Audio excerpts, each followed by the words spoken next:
Hey, it's Jack from Jack Gately Real Estate and the Online Real Estate Academy. Let's take a look at the single-family home market in Plymouth for December 2023, the last market update of the year. And as always, let's start with price. The average single-family home in Plymouth last month sold for $656,000. So we've been trading in this kind of sideways range for well over a year, a little higher every once in a while, a little lower every once in a while, but about that 650 range for quite some time. We are no longer experiencing the upward trend that we did through the early part of the pandemic, or a seasonal trend. Not much seasonal, just kind of sideways here for quite some time. Your average single family home in Plymouth is going for about $650,000. And supply also remains in this very tight range. We have 68 single-family homes for sale in the entire town of Plymouth as of December 1st. That's not a lot of homes. Once you filter in, what you want, number of bedrooms, garage, whatever it is that you're looking for, there's not a lot to look for. And so even though interest rates went up in mid-October to almost 8%, actually over 8%, and have now gone down to almost 7%, the inventory situation remains pro-seller. And on average, people are putting their house on the market and then accepting an offer in 28 days. Let's just call it 4 weeks.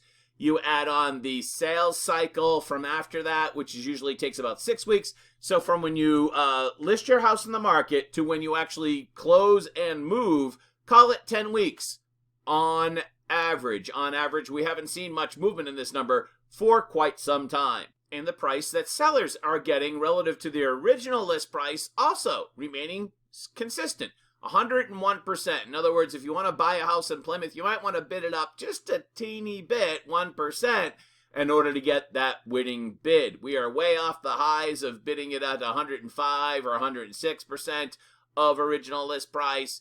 But then again, sellers aren't taking a discount either on average. We're going to have to wait to see how the drop in interest rates affects the market, because while interest rates now have fallen almost a whole point from their peak in mid-October, it will take a good 6 weeks for those numbers to be reflected in the sales numbers, or those lower rates to be reflected in the sales numbers. So we're not going to actually see that data until the end of December or into January. And we only sold 58 houses last month town-wide. 58 year over year. It was an increase, however, from 48.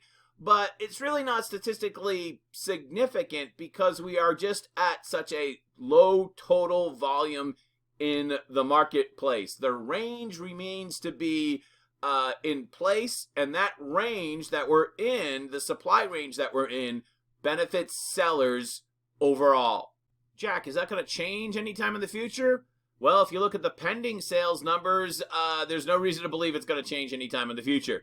We had 40 homes go pending last month. That's down 10 homes from the month before. So, no, there's really no change here. Continues to be a strong seller's market. Maybe not as strong as it was in the springtime, but still a strong seller's market. So what we're going to have to watch is whether or not interest rates stay where they are, which is in the very low 7s for good credit. If they go back up to 8% or higher, that's going to be a massive change. And if they go back down to 6 or something, that is also going to be a massive change. But it's possible that they don't change much at all, that they just kind of fluctuate a little bit in that low 7, high 6 range. And if that's true, then you're looking at a market that's range trading. That should be the message of this video. And this range benefits sellers writ large. Okay, I'm Jack from Jack Gately Real Estate and the Online Real Estate Academy. You have a great day. Bye-bye.